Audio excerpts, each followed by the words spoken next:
Okay, so today we are going to work on our Waldo. So I have these little templates that we're going to decorate.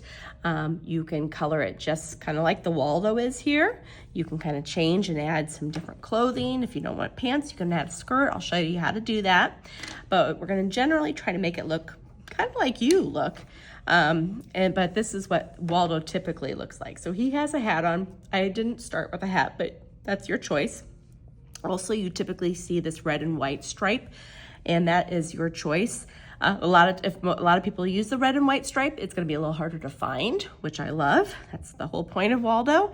But if you're like, I'm not a big fan of red and white stripes, I want to do something different. I want to do flowers. I want to have my favorite sports team on here. I just wanted a solid color. That is completely up to you. So I just want to share with you what the typical Waldo looks like, and then I'm going to show you mine. So this is how I started it. So the first thing I'm going to do is on the back, I'm going to write my name, Mrs. K, and my class code. I try to write it somewhere in the middle because you're going to be cutting this out.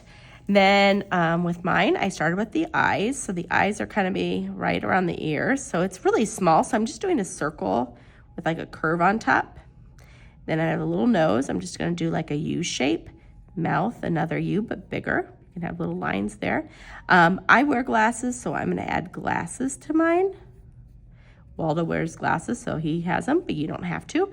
And this is a huge forehead, so I would consider this the top of my hair. So I'm going to have my hair like this. Use that for my hairstyle.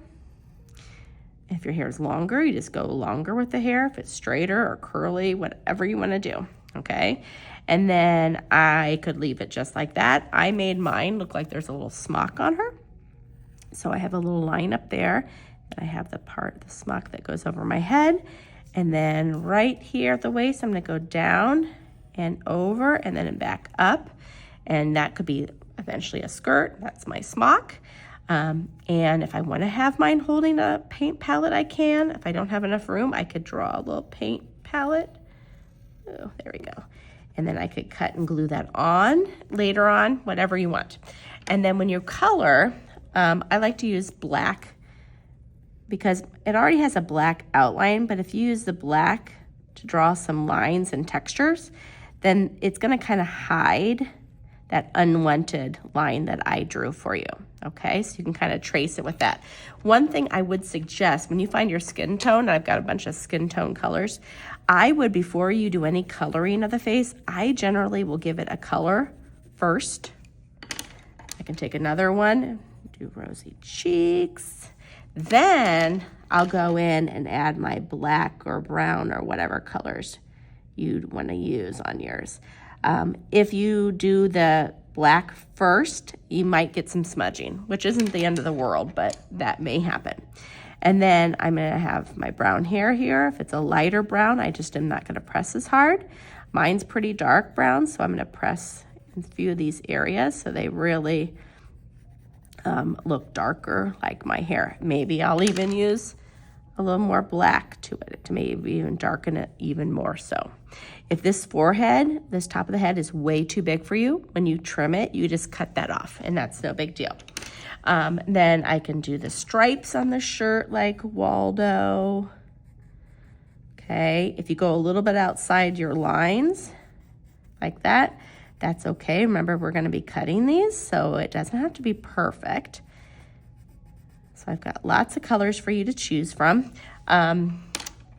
These little areas like that, rather than cutting over there, I am going to color it in, kind of like what I did over on this one. That's a little bit farther along. And the reason being is when I do eventually cut this out, when I cut it out, I'm going to cut it along here and then go straight across here. So I don't have to take my scissors and go over here, and then I could accidentally cut off an arm or something like that. So I'm just going to color in that. Now I use black. The paper just happens to be light blue. If that changes what you do, that's fine. And then like my smock here, I'm going to I'm going to color that a dark blue. You can still see the pants, okay? But the darker I press, it's going to be a little bit harder to see that. It's going to kind of make it kind of disappear a little bit. And that's what I'm hoping for. So you can still see the lines. If it bothers you, you can take this and draw darker lines in it. Maybe use black and draw like curves so it makes it look like, oh, I meant for those curves to be there. Who knows? I can totally add those kind of things to just kind of make it a little less obvious where the original was. And then when I cut it out, I'm gonna pretend that it's all colored. You can cut right next to this, making sure, see where my thumb is? See where my fingers are? So I'm gonna lift my thumb. I always make sure that the scissors are pointed away from me, okay? And my fingers, I'm just gonna keep them out of the way. So I'm gonna kind of cut around there, not necessarily cut it right on the neck. And then my head is kind of bigger than I want. So I'm just gonna trim a little bit of that head off, and that works. And then when you get to this space right here, on the arms, the fingers, I'm gonna cut it right there, stop, turn my paper, and cut down, okay? So that way I don't have to cut in there and it's less fragile.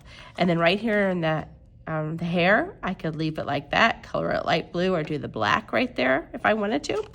If cutting is not your thing and you're a little nervous, if you wanna just do more of a cut, like a bubble around it, so it's more of like a soft bubble like this, then I'm totally fine with that, okay? And then we can just leave it like that, or I'll come around and trim it a little bit more just so it's more hidden when we put it up in the hallway. And then if you did cut and you're not using these pieces, please make sure those go in the trash can. And then you'll have your little Waldo. I've got another one I've done a little differently. That's gonna be hung in the hallway as well. So you can see I did this with a smock. I did some lines going different directions just to kind of hide it, okay? So you can add things to it like I did with the smock and the brush, or not. That's completely up to you.